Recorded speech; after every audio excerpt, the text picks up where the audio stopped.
it can be phases as well, as far as I know. I mean, you know, you can have somebody that starts a sexuality and ends up going to another sexuality. You don't necessarily end up staying the same. But for somebody to end up adding pressure on top once you have decided what you are is just about the most irritating thing that you can do. So I've basically got this doctor that's turning around and saying, you know, there's nothing I can do about this. You know, it just sounds like you need to make up your own mind. So I'm trying to tell him, okay, I can't make up my mind because I've got this situation. I appear to have this sexual orientation. I mean, I've already discussed this. My parents have had a look at everything. And like, Jesus Christ, no wonder you like that on holiday. It absolutely makes perfect sense, and maybe a lot of other people can see complete parallels on the way I behave and the way that all of a sudden I might end up becoming toxic with people. The last thing that I want to do is become toxic because of an emotional connection I cannot sever. You have to realise how extremely painful it is to kind of get rid of it. I've spoken to other people about it, and it is extremely painful, and it can come to a certain point that you can end up being invited around to somebody's place, a social situation, and all of a sudden you would probably just end up asking out the partner because they look a little bit happy after an argument or something like that. You can basically get yourself knocked off being friends for life because all of a sudden you've seen that person get unhappy, you've seen a emotional disconnection, or you can make an emotional connection, should we say. You've seen the upset person, and even though they turned you down ages ago and they're with this other person because they fell out, it doesn't mean you got an opportunity. It's not an opportunity for you to walk in. You instantly sort of go on this thing and walk off. Like, I'm kind of worried. I get invited to a wedding. If there's somebody down there, I'd be the person that stands up and go, anybody go in the woods? And it's like, leap out of my chair, and I just wouldn't be able to stop myself. Even though part of me would be kind of like, I'm really happy for these people. They should be getting married. This seems to work. You know, but part of you wants to leap up and rebel against it because you don't want to lose your connection because you're afraid that's what's going to happen. You can't share somebody else in the relationship. Well, you can in some relationships, obviously, but you mentally are not comfortable with the idea of sharing a concept, an idea of somebody with somebody else, and it's really hard to get to grips with.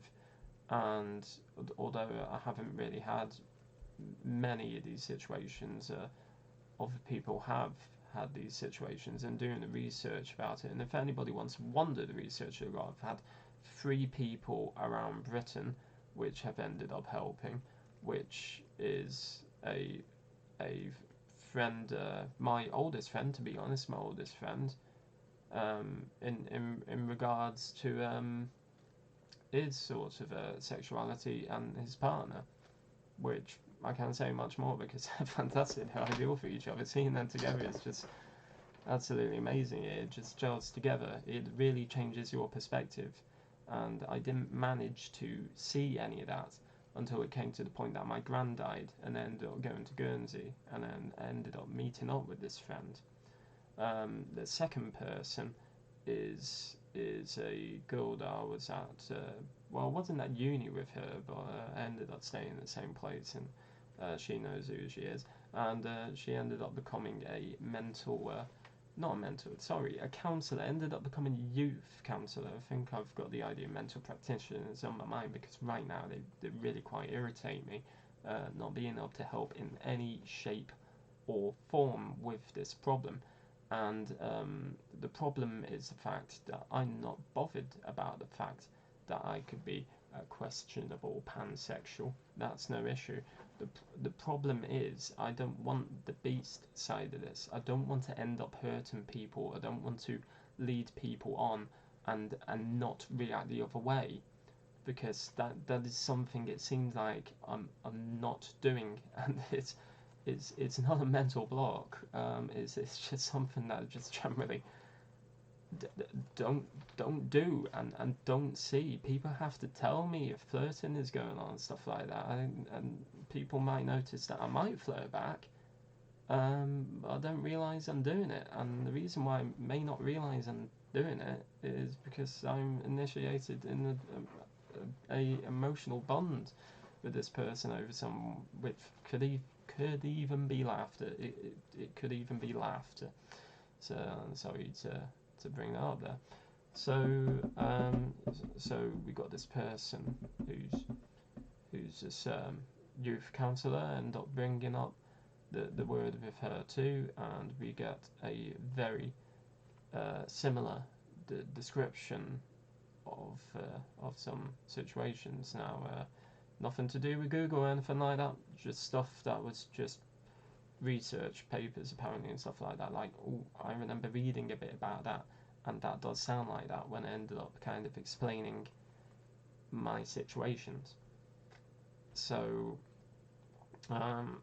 it gets really quite uncomfortable from this point because I don't think it's ideal explaining it.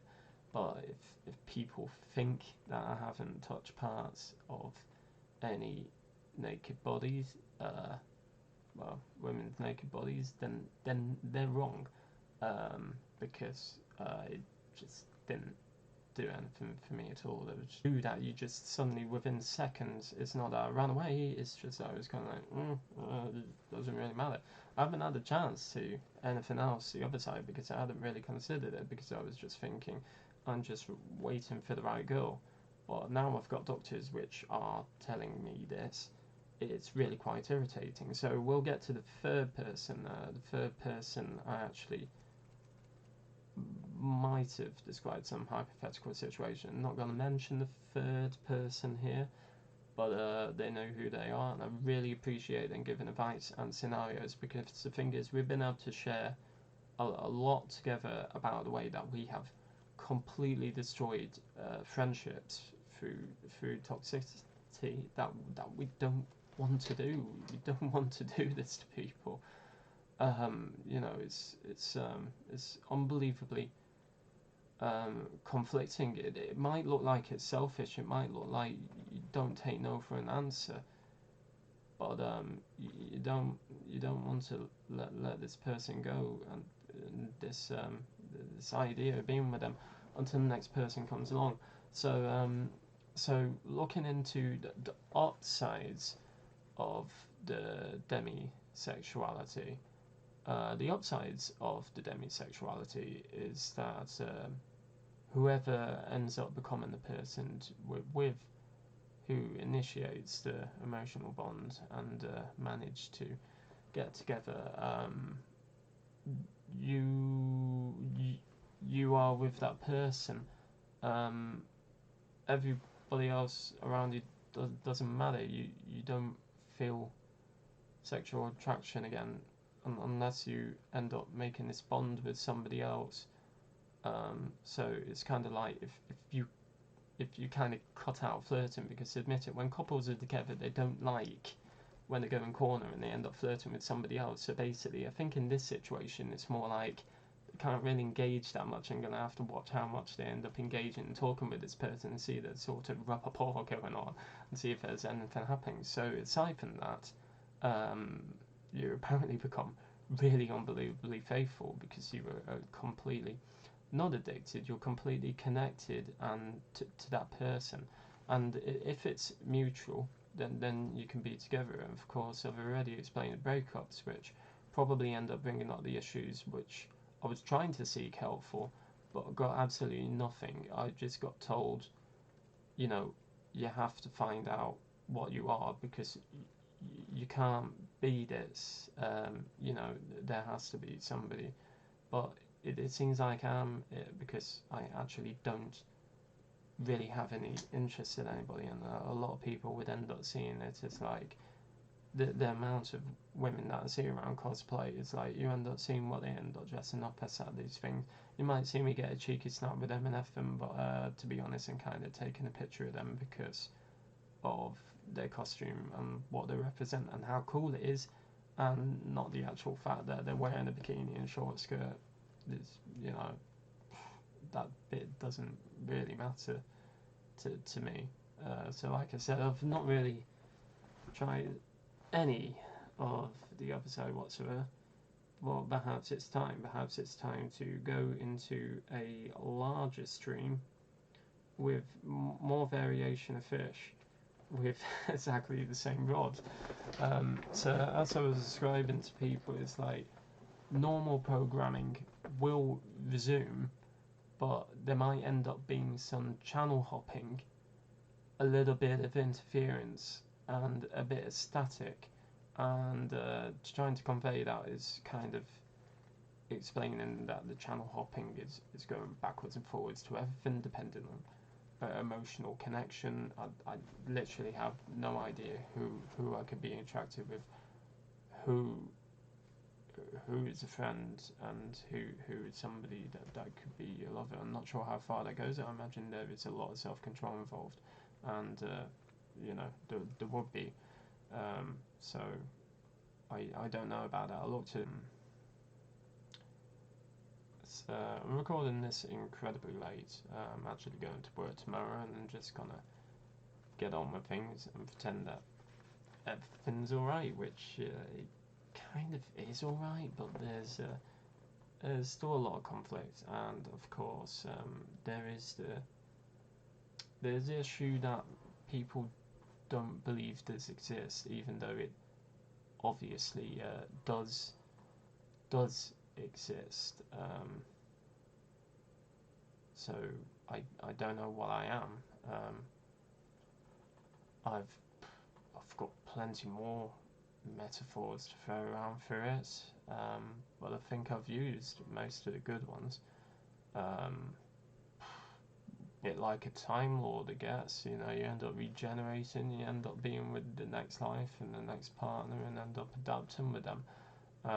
But it seems like those people are going to be rare. So I'm literally looking for soulmates, and I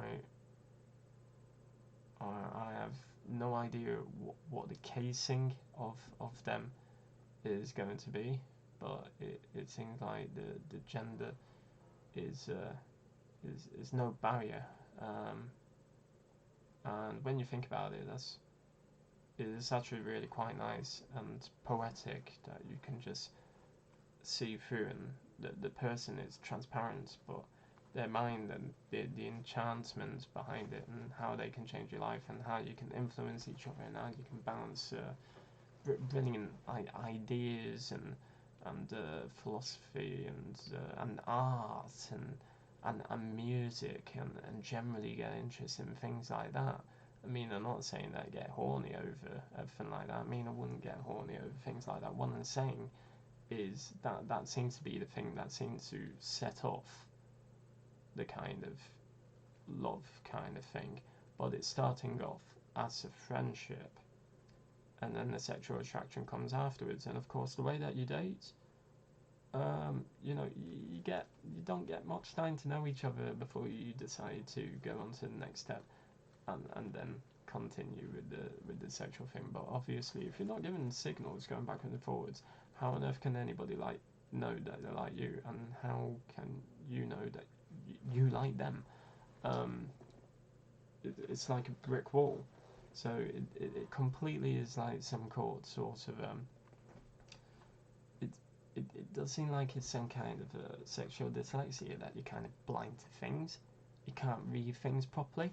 Some things are the other way around. So it's kind of like discovering that you've got another form of dyslexia, but this time it's not dyslexia. It seems to be a definite sexuality, and you just literally have no idea what you're going to be. And I have no idea what I'm going to be, because I've left it this long to end up finding out. But it's kind of gone to the point of like, maybe I should notice that people like me, and maybe I should ask them out.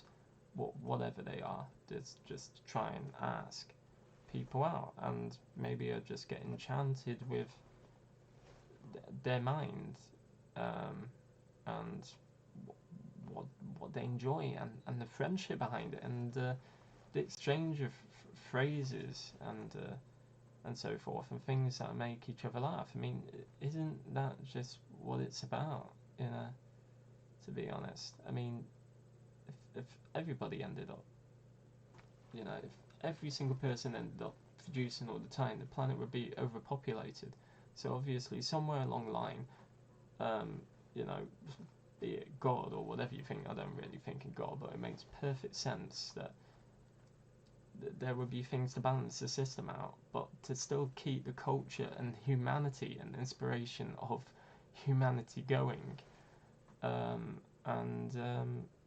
it just seems to me that all of these things are kind of logical sense. People should just be who they are for who they are, and in the grand scheme of things, it doesn't really matter. There's still going to be a large amount of the population that end up repopulating. It's not going to kill the human race. Even, you know, you can adopt, you can bring up a generation. I just really don't see a problem. Some of the stuff that I probably said here is like, that's kind of crazy to say, but if you end up thinking about it, it works in a way. And I've just basically ended up finding out that in the last week, mm, my life has become a total oxymoron. And if you don't know what oxymoron is, it's something that kind of doesn't work together. It's two opposing things that come together and don't match together. I mean, you can have a look at the meaning of oxymoron. To be honest, should we have a look at it?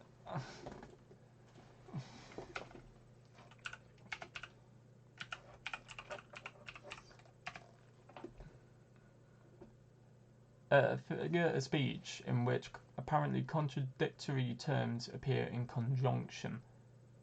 I have to admit that's a pretty good description of it. So it's like, I'm a walking oxymoron. I'm everything but nothing. My colour flag, we shall bring that up, or I might edit it in later. Maybe we should get talking on it.